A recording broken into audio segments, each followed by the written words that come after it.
പൂയമായില്യം, മകം, പൂരം, ഉത്രം, അത്തം എന്നീ നക്ഷത്രത്തിൽ ജനിച്ചവർക്കാണെങ്കിൽ പ്രതാപം ഉണ്ടാവും, ഐശ്വര്യത്തോടു കൂടിയതായിട്ടുള്ള ജീവിതം നയിക്കാൻ സാഹചര്യങ്ങളുണ്ടാവും. സ്ഥാനമാനങ്ങൾ, കഴിഞ്ഞ വർഷം ലഭിക്കാത്ത സ്ഥാനമാനങ്ങളൊക്കെ ഈ ഒരു വർഷം ലഭിക്കാനുള്ള സാധ്യതകൾ കാണാനുണ്ട്.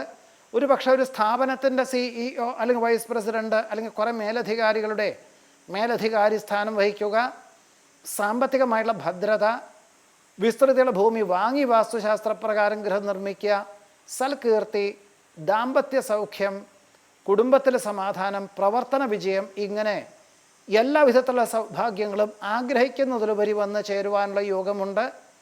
കാർഷികമായിട്ടുള്ള മേഖലകളിലും വളരെ നല്ല നിലയിലുള്ള വിളവെടുപ്പ് വന്ന് ചേരുന്നത് വഴി ഈ ഒരു പാത തുടരുവാൻ പോലും സാധ്യത കാണുന്നുണ്ട്. പല പ്രകാരത്തിലും ബുദ്ധിമുട്ടുകളുണ്ടായിരുന്ന പലർക്കും എല്ലാം ഒഴിഞ്ഞു മാറി ആശ്വാസകരമായിട്ടുള്ള അന്തരീക്ഷം എല്ലാ മേഖലകളിലും വന്ന് ചേരുവാൻ ഇടയുണ്ട്.